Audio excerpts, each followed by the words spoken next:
Fala galera, seja bem-vindo a mais uma aula aqui na Nova Concursos. Eu sou o professor Fábio Augusto, estamos estudando aqui então elementos de informática para a prova de PM aí para você que vai prestar o concurso no Paraná. Então olha só, agora nós vamos ver como que a prova da PM do Paraná foi aplicada, separar os elementos chaves e traçar uma possível situação para que você consiga acertar as questões nessa prova que vai chegar, beleza? Então, para isso, eu separei para você informações importantes sobre o que ocorreu, mas também trago para você situações sobre coisas que podem ser cobradas aí nessa prova. Vamos lá ver? Então acompanha comigo. Olha só. Então, a partir de agora, nós vamos ver aí elementos chaves de informática para esta prova aí de PM, né, soldado. Então, antes de mais nada, deixo meus contatos interativos aí para você. Qualquer dúvida que você tenha em relação à matéria de informática, você pode entrar em contato comigo, seja através do Facebook, do Instagram, vai lá, me siga.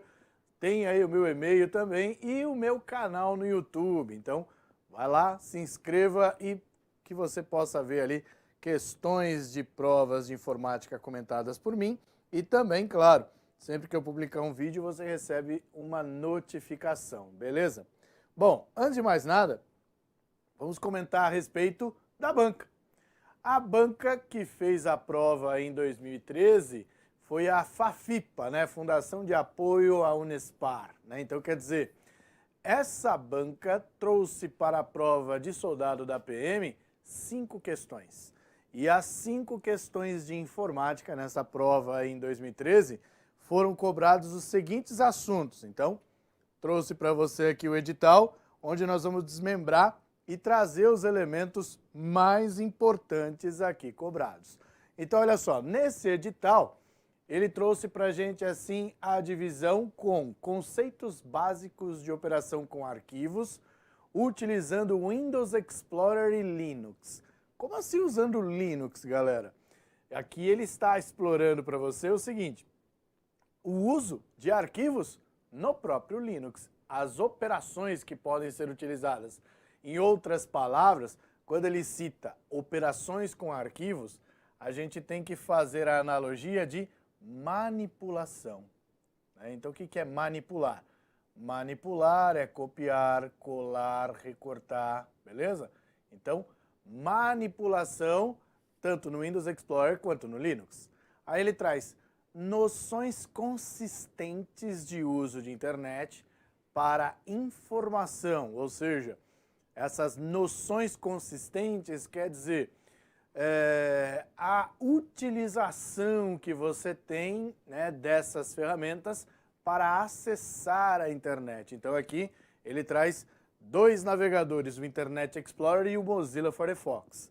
E é claro, ele também cita em relação ao canal de uso de e-mail, o Outlook Express. Então, quer dizer, o Outlook Express entra aí como o seu, vamos dizer assim, gerenciador de e-mail.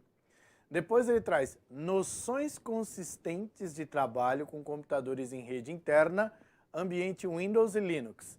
Aqui quando ele cita rede interna, ele está trazendo para você noções do que? De configurações no ambiente Windows ou no ambiente Linux. E aí ele traz aqui recursos de escrita e editoração de texto, Microsoft Word ou OpenOffice, né? Então ele traz os dois, mas a gente sabe que com 5 questões não daria para ele abordar os dois, né, ao mesmo tempo. Então, ou um ou outro. E hoje o OpenOffice ele é chamado de LibreOffice, ok? Então, hoje, se você for estudar, você aqui estudaria o LibreOffice, beleza?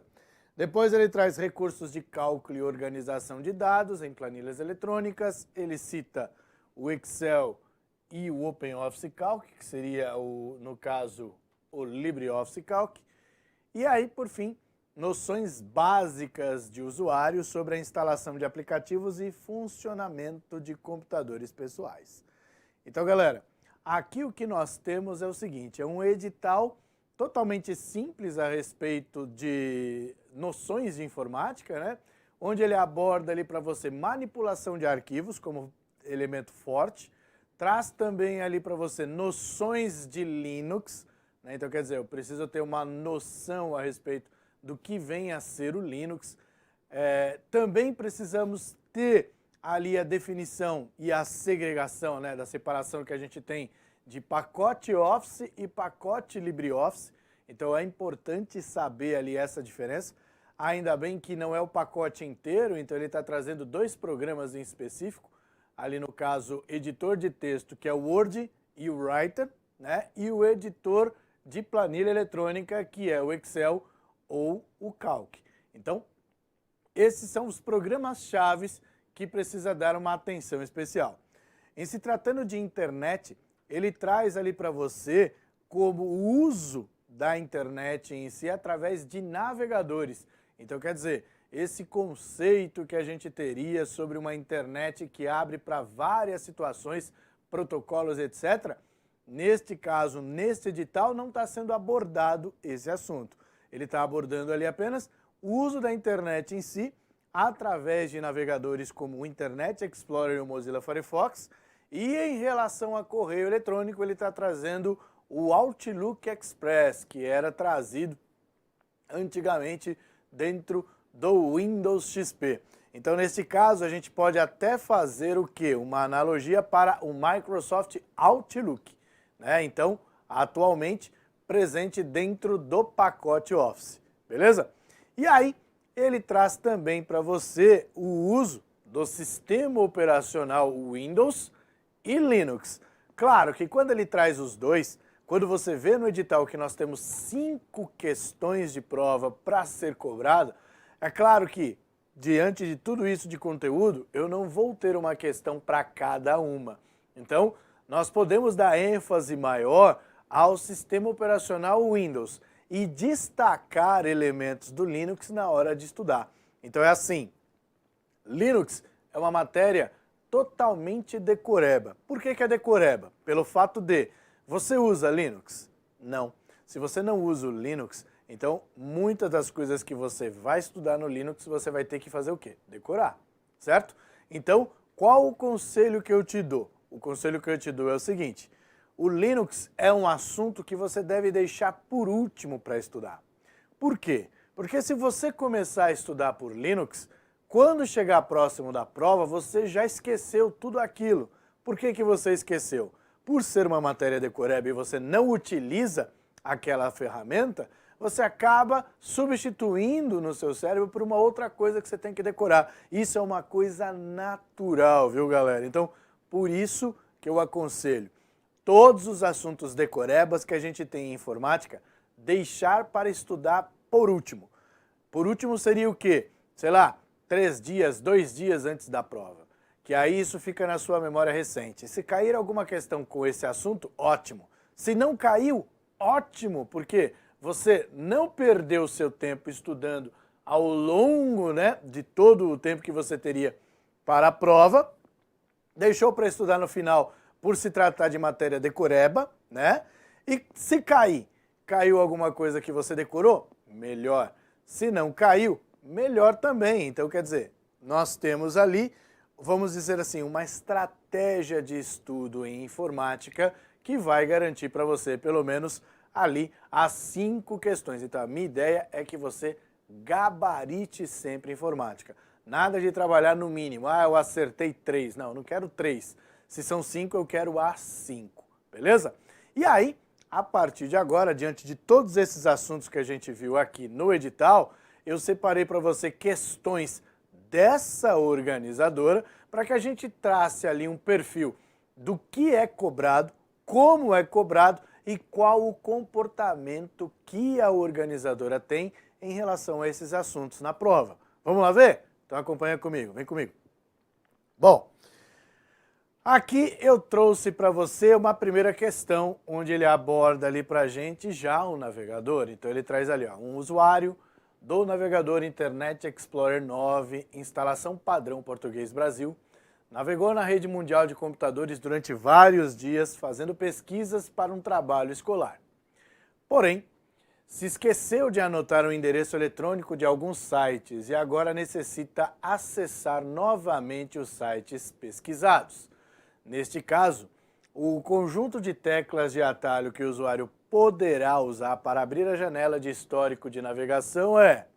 Aí ele traz ali uma observação, ali ó, o caractere mais é utilizado apenas para interpretação. Então quer dizer, só está trazendo aí uma informação a mais.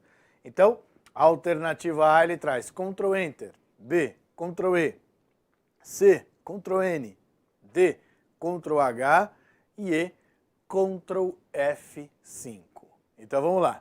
Histórico de navegação é justamente as páginas que você visitou.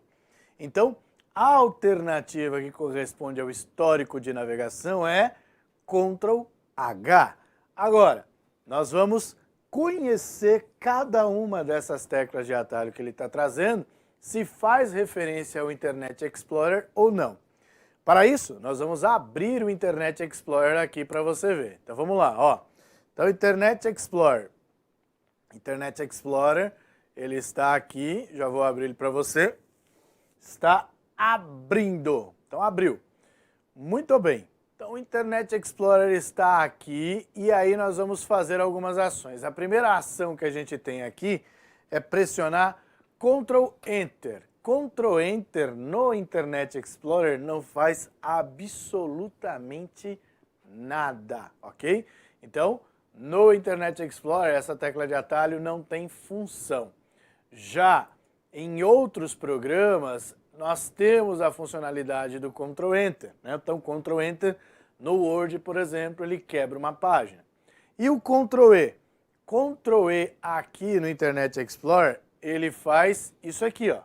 Ele está habilitando ali para você a área, né, de digitação para que você possa fazer a digitação do site que você quer visitar. Então ele está abrindo ali o campo para que você digite a URL, beleza? Depois nós temos o Ctrl N. Ctrl N é uma tecla universal que a gente tem aqui, que quando você pressiona ele abre uma nova janela. Então como você está vendo aí, Ctrl N abriu uma nova janela. O Ctrl H, a gente já sabe, ele está trazendo ali o histórico, né? Então como você já sabe. E temos o Ctrl F5, que é uma tecla de atalho bem interessante, ó.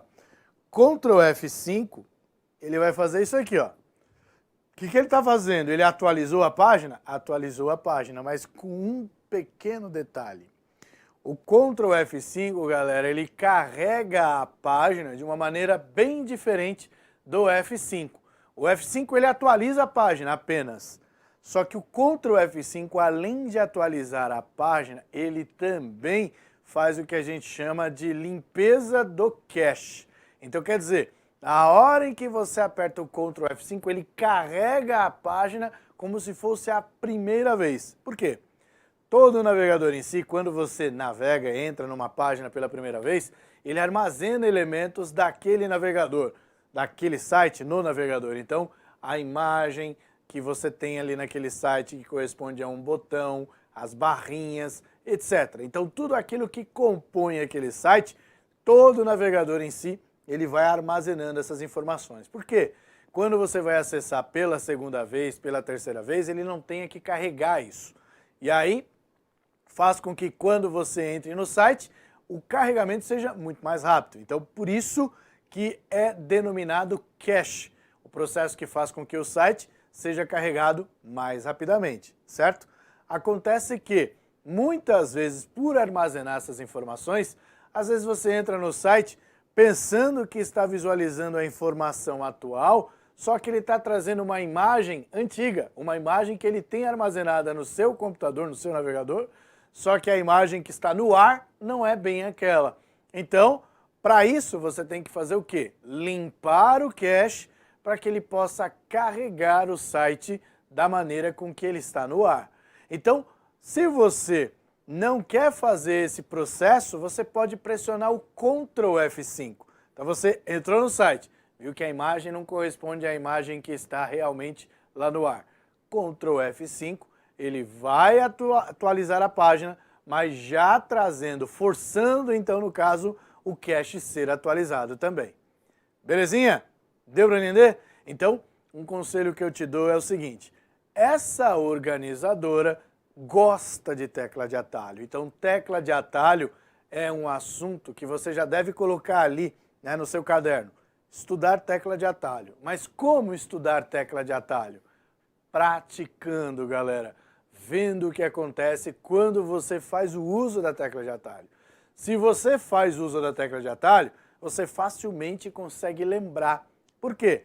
Porque você tem a referência visual. Agora, quando você não tem a referência visual, você pode confundir com outro programa, você pode não saber, evidentemente, ou até, se você tentou decorar, esquecer, porque aquilo que a gente decora e não usa, a gente esquece. Belezinha? Então, vamos seguir adiante, vamos para mais uma questão. Olha lá. Bom, voltando, né, vamos fechar aqui então o nosso navegador Internet Explorer. Voltando para cá, nós temos aqui mais uma questão. Traz lá, o soldado Chagas necessita, através do sistema operacional Windows 7 profissional, instalação padrão português Brasil, criar uma conta de usuário com o nome de Batalhão 002. Qual deverá ser o procedimento inicial para criar esta conta? Alternativa A. Na área de trabalho, clicar com o botão direito do mouse e clicar em compartilhamento e segurança. B. Em ferramentas do sistema, clicar em contas de usuário. C. Acessar o painel de controle e escolher a opção adicionar ou remover contas de usuário. D. Na área de trabalho, clicar com o botão direito do mouse e em seguida clicar em nova conta de usuário. E E. Clicar no botão iniciar e depois executar conta de usuário. Galera, aqui a questão ela está abordando o Windows 7. Então o que acontece? Como essa prova ocorreu em 2013, o Windows 7 ele foi cobrado na prova. Poderia ser cobrado ainda agora, né, em 2019? Claro! Em 2020? Claro! O Windows 7 ele é um sistema operacional que pode ser cobrado em prova a qualquer momento. Mas também existe a possibilidade de ser cobrado o Windows 10.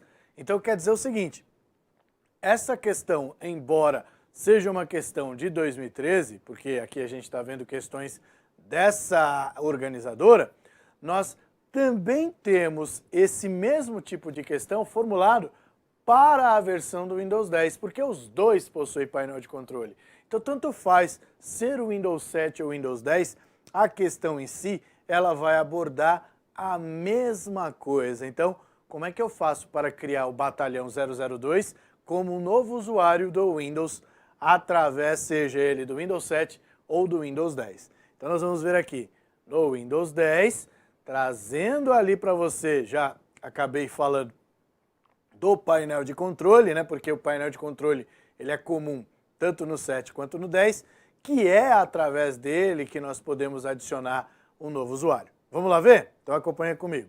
Olha só. Então, antes de mais nada, vamos abrir aqui no 10 o painel de controle. Então, o painel de controle fica aqui, ó, na letra S, sistema do Windows, painel de controle. Quando eu abro o painel de controle, ele vai trazer aqui para mim, ó, claro, conta de usuário. Então, deixa eu ampliar aqui, ó. Então, contas de usuário. E dentro de contas de usuário, eu tenho aqui a opção, né, de alterar contas de usuário ou de criar uma outra conta de usuário.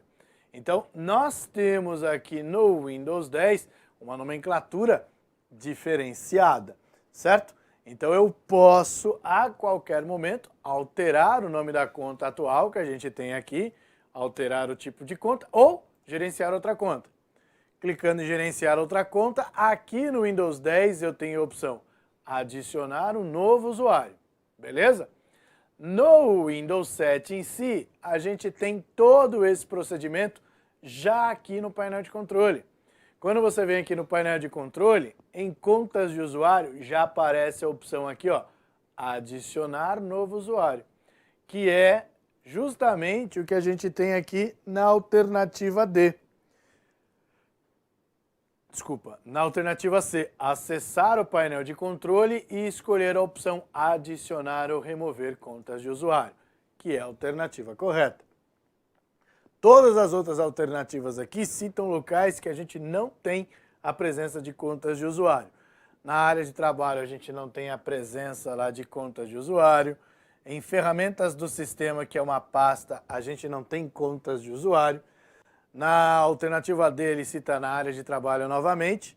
E no E, clicando no botão iniciar e executar conta de usuário, também são elementos que não existem. Então, aqui, a palavra-chave já está justamente no seguinte: onde é que eu faço para criar uma conta de usuário? No painel de controle. Se eu sei que é painel de controle, existe outra alternativa que traz o painel de controle ali? Não. Então, quer dizer, é uma organizadora que você já consegue se antecipar à resposta, independentemente daquilo que está dentro das alternativas. Por que eu falo isso? Pelo fato de a questão está bem clara o que quer. Eu quero criar um novo usuário chamado Batalhão 002. Beleza? Como é que se faz para criar um novo usuário no Windows? Seja ele no 7 ou no 10. Eu preciso ir até o painel de controle. Se eu tenho que ir até o painel de controle, eu tenho que procurar alternativas que traga painel de controle. Toda alternativa que estiver ali e não for painel de controle, eu já posso eliminar. Neste caso aqui, mesmo não sabendo exatamente qual procedimento a seguir, mas sabendo que fica no painel de controle, já faria com que eu acertasse a questão, porque todas as outras alternativas estão erradas, somente uma que traz ali o painel de controle. Beleza? Então, sempre que a gente tiver ali questões relacionadas a sistema operacional Windows, seja ele 7 ou 10, vale lembrar que quando você já sabe do que se trata ali o enunciado, você já tem que olhar nas alternativas desta maneira, com este olhar, fazendo com que a questão seja resolvida de forma em que você possa eliminar as alternativas que não são possíveis de ser as corretas, né? Então, já vai eliminando, sobrou uma. Essa daí é a alternativa correta. Professor, mas eu não tenho a certeza ainda. Não tenho a certeza, mas você tem a certeza de que as outras não podem ser. Então, portanto, sobrou aquela. Você não sabe o que está escrito? Meu amigo, assinala e corre para o abraço, porque você vai acertar. Beleza? Vamos a mais uma questão. Vem comigo. Bom, nessa questão aqui, eu trago para você o seguinte, o processador Word. Utilizando o processador de texto Microsoft Word 2010, instalado na sua instalação padrão Português Brasil, como ferramenta de trabalho, o usuário necessita formatar um texto com espaçamento entre linhas duplo. Assinar a alternativa que aponta o caminho correto para esse usuário desempenhar tal função. Aí ele traz lá, alternativa A, guia página inicial aba parágrafo. B, guia referência aba notas de rodapé. C, guia layout de página aba configurar página. Guia inserir aba páginas. E guia revisão aba revisão de texto. Então, para a gente resolver essa questão, eu vou abrir aqui para você quem? O Word na versão 2010. Então, já tem aqui o Word. Então, Microsoft Office Word. Abrindo o Word aqui, a gente já vai diretamente para as guias. Então, já vou ampliar lá para você, para a gente ir nas guias. Então, tá aqui. Fecho. Vamos ampliar. Bom, aqui nós temos a guia. Página inicial, inserir, layout da página, referências, correspondência, revisão e exibição. Beleza. Na guia, página inicial, essa organizadora costuma chamar grupo de aba, né? Então, na realidade aqui, parágrafo seria um grupo, mas a organizadora chamando de aba, não tem problema. Ela pode chamar de aba. Então, na aba parágrafo, eu escolho aqui a opção dentro, né, de espaçamento duplo. Aí eu venho aqui e escolho a opção duplo. certo?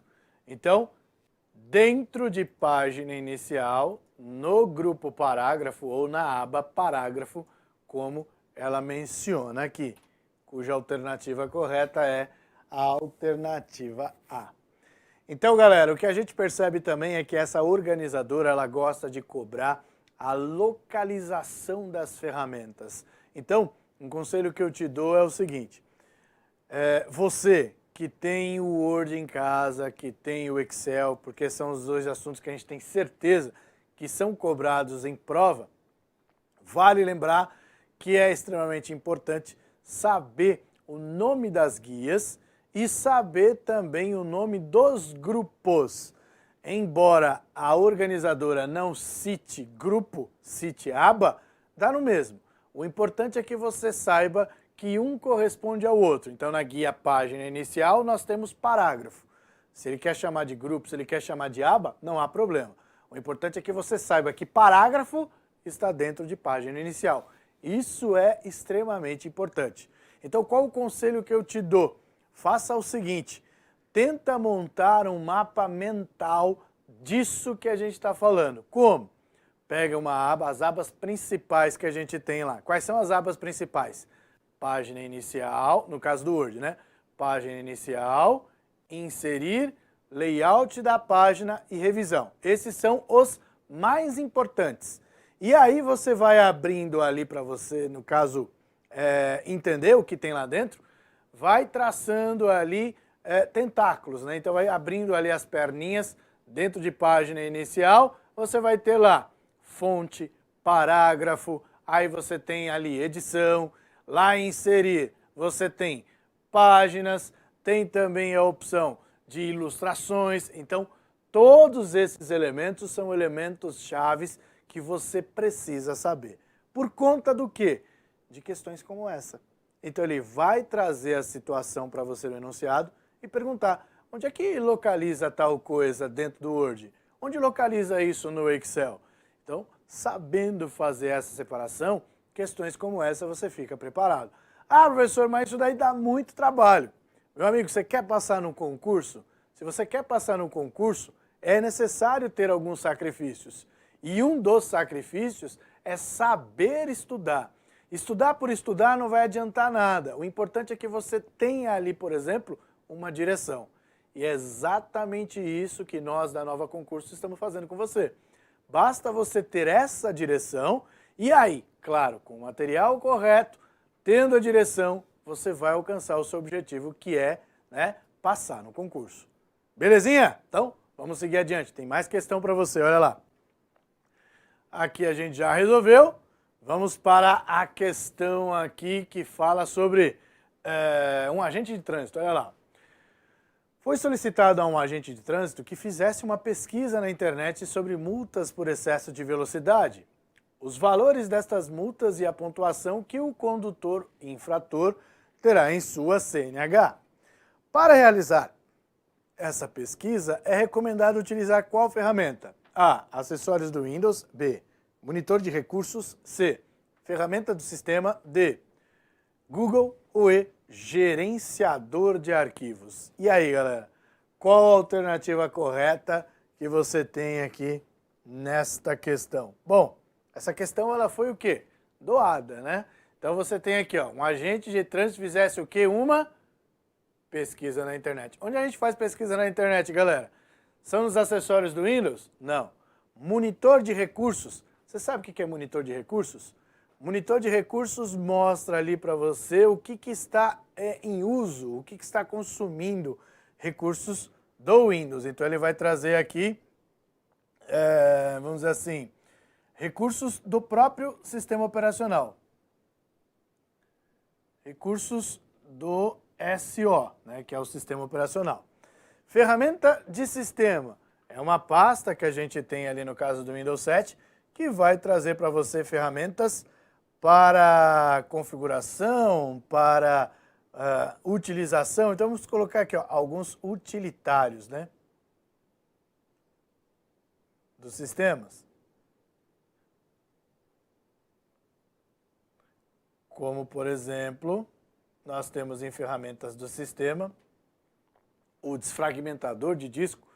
Então, ali é um utilitário. O Google em si, que é a nossa resposta, e o gerenciador de arquivos.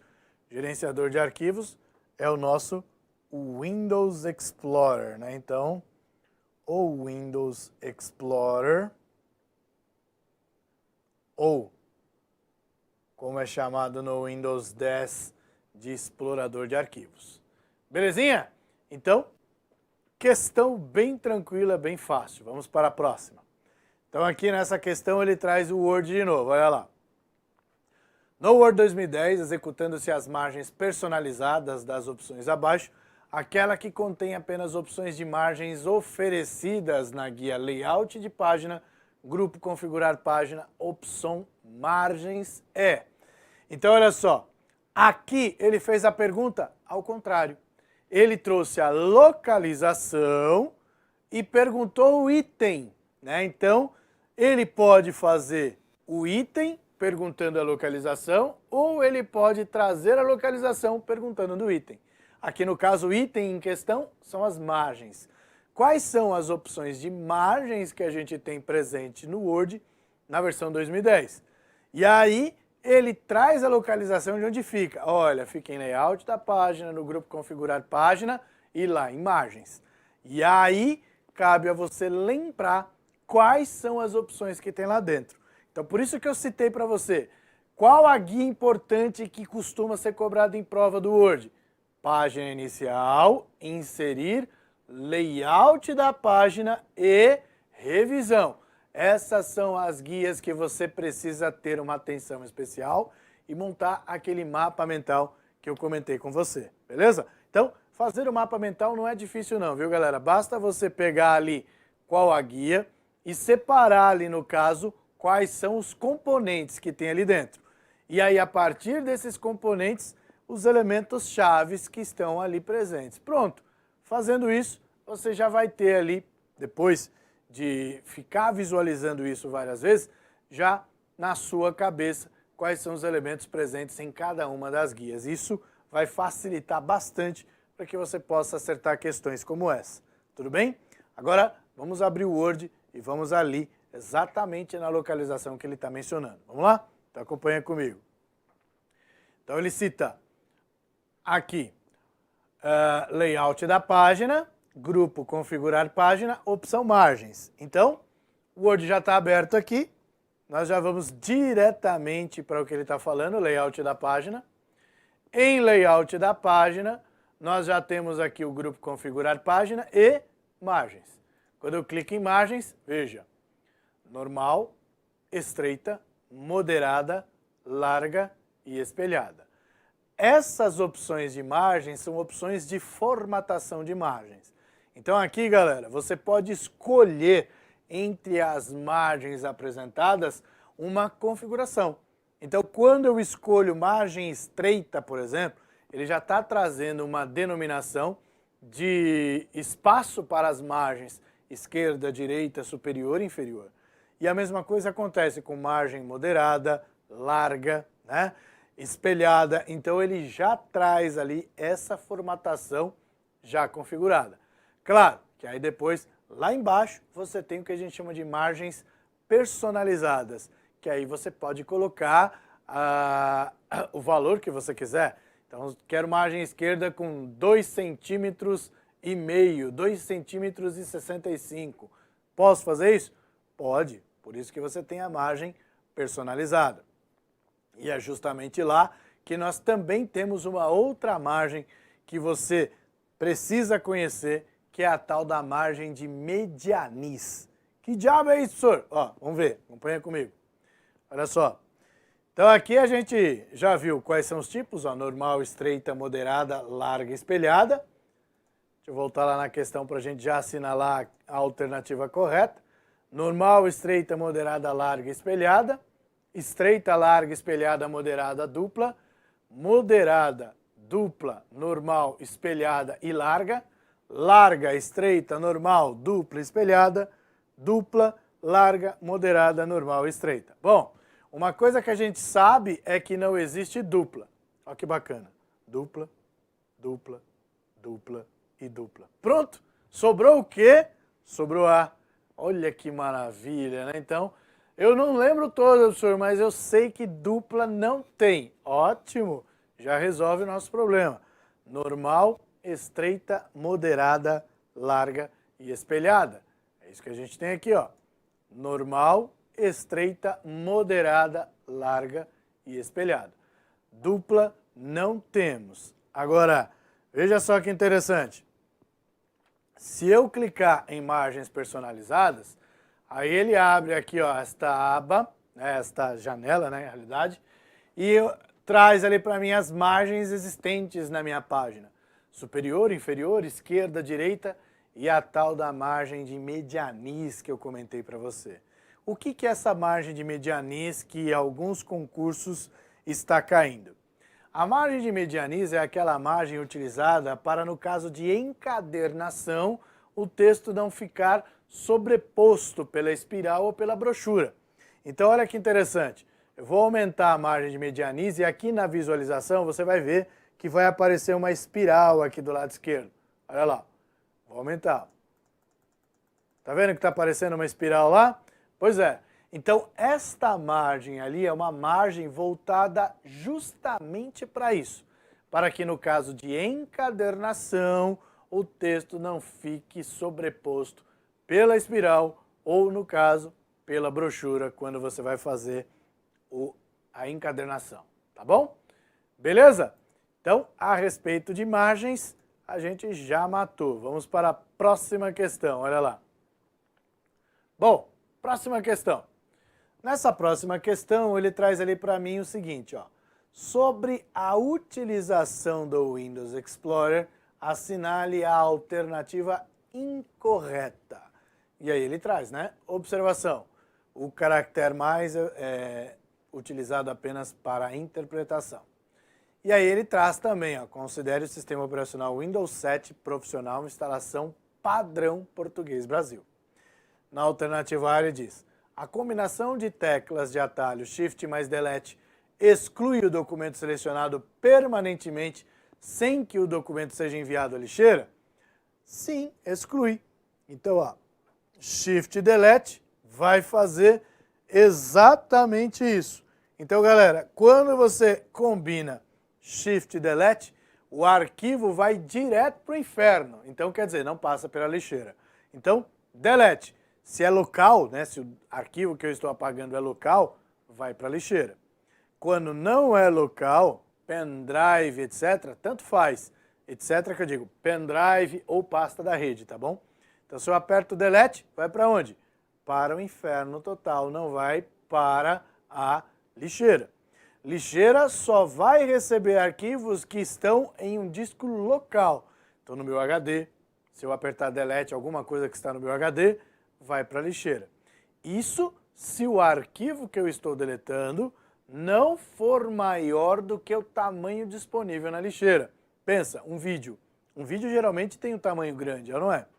Se esse tamanho de vídeo for maior do que o espaço que eu tenho disponível na minha lixeira, porque com o passar do tempo a lixeira vai enchendo, não vai? Então se eu aperto Delete, vai para a lixeira. Mas se o arquivo for maior do que o espaço disponível para a lixeira, não vai, vai direto para o inferno.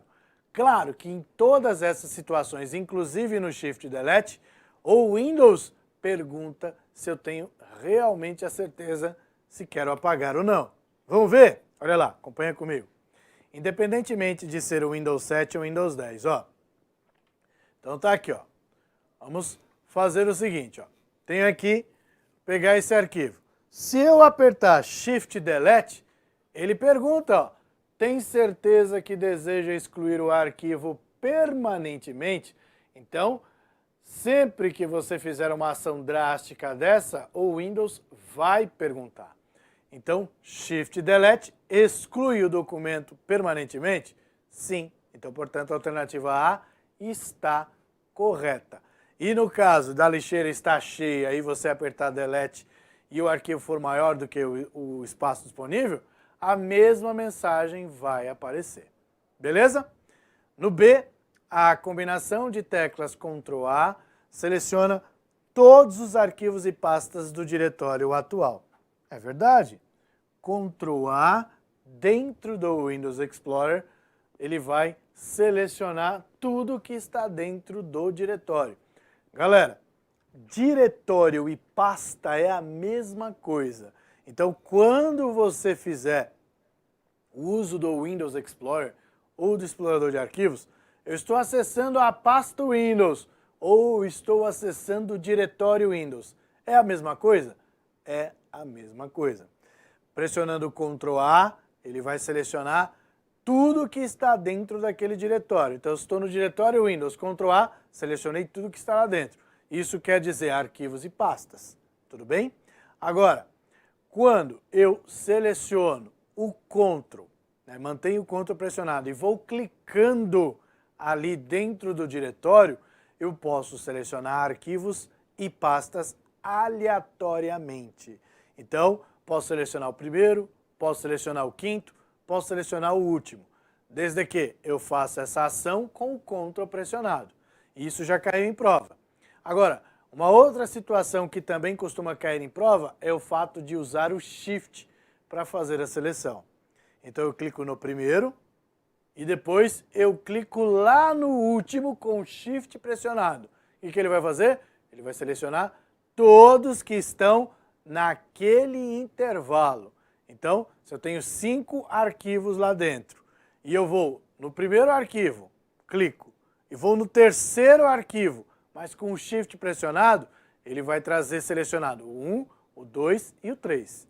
Deu para entender? Então, essas são as ações que a gente pode fazer trabalhando com teclas de atalho junto com o mouse. E aí existe a possibilidade de selecionar tudo diretamente com o Ctrl A ou posso selecionar aleatoriamente, mantendo o Ctrl pressionado, clicando em cada arquivo que eu queira dentro daquele diretório. Belezinha? Vamos para outra alternativa, vem comigo. Na outra alternativa ele traz ali, ó. C. São opções do modo de exibição do Windows Explorer. Ícones extra grandes, ícones médios, ícones pequenos, lista, detalhes, lado a lado e conteúdo. Perfeito, exatamente isso. Então nós temos todas essas opções. Na hora de você selecionar os modos de exibição, você pode escolher entre ícone extra grande, grande, médio, pequeno, lista, detalhes, lado a lado e conteúdo. Beleza? No D ele traz: o programa Windows Explorer é o gerenciador de arquivos e pastas do sistema Windows. Sim, a gente já viu inclusive hoje, né, que o gerenciador de arquivos é justamente o Windows Explorer. Então sobrou o quê? O E. Já vou assinalar que a gente já sabe que é o E, mas eu quero que você tente me apontar o que está errado no E.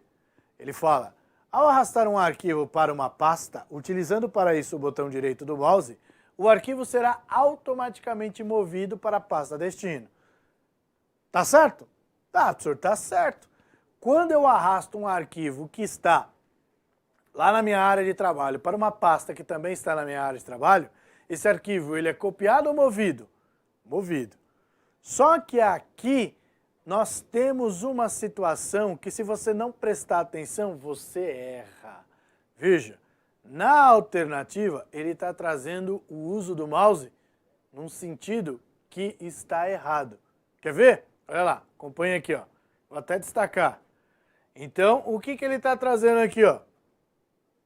Botão direito, velho. Como assim botão direito? Botão direito não é utilizado para você arrastar, é o botão esquerdo, é ou não é? Ah, mas se o usuário ele é canhoto?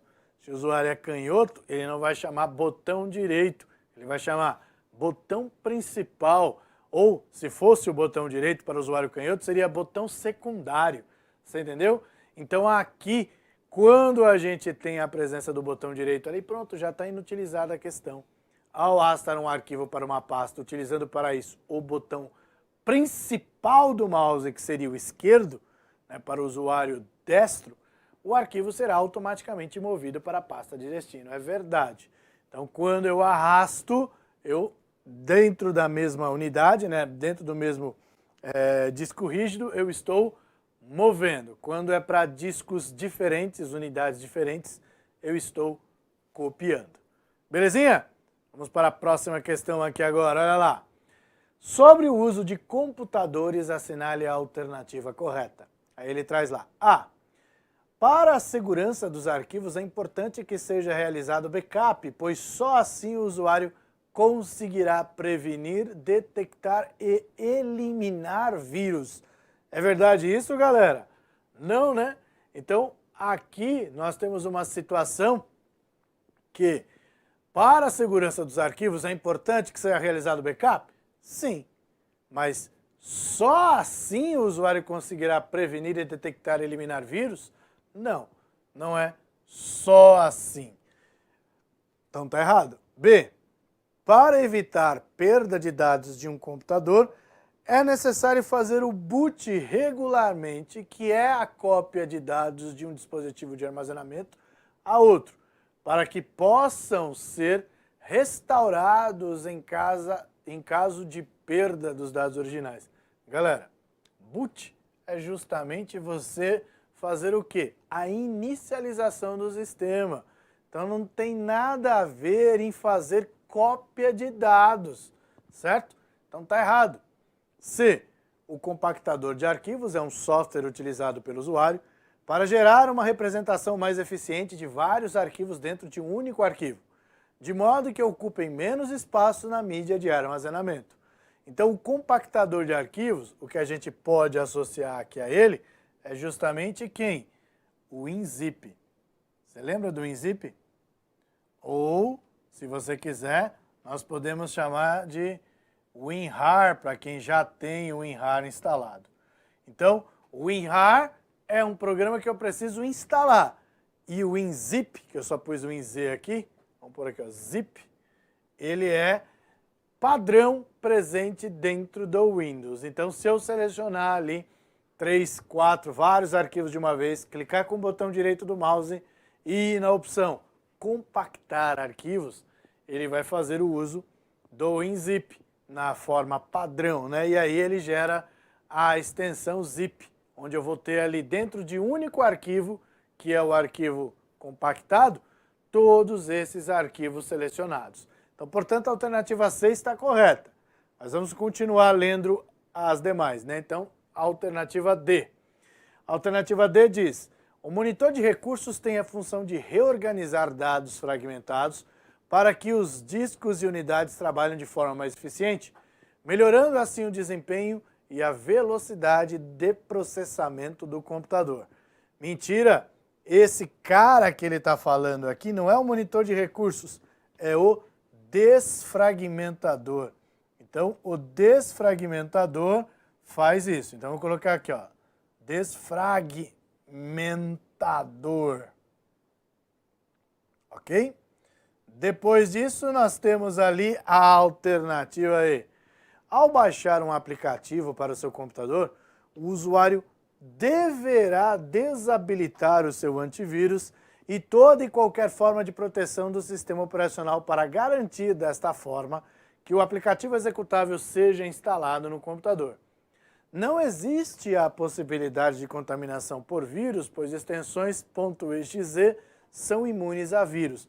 Bom, galera, sem comentários, né? Então, quer dizer, nesse caso aqui, nós acertamos a questão, mesmo que você não tenha certeza, né? Então, fazendo a leitura ali, você consegue acertar com facilidade. Belezinha?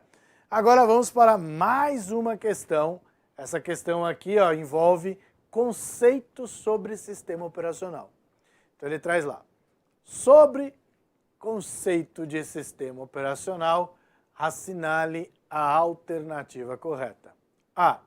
Linux é um software proprietário, enquanto o Windows é um software de código aberto que permite ao usuário o acesso ao código-fonte do programa. Não está errado. Então aqui, ó, dentro do edital, o que é importante a gente saber, conceitos de Linux. E qual o conceito de Linux que você precisa saber? Que o Linux é um software de código aberto. O que ele faz? Permite ao usuário acesso ao código-fonte do programa para que ele possa fazer o quê? Alterações ao programa. Então, vamos colocar aqui, ó. Essas alterações, somente o usuário que tem conhecimento para isso consegue. Então, galera, a característica do Linux é justamente essa: possuir o código-fonte aberto, e a partir do momento que ele possui o código-fonte aberto, um usuário que tem conhecimento para isso, ele pode aprimorar o programa, trazendo novas funcionalidades ou simplesmente moldando o programa para a sua realidade.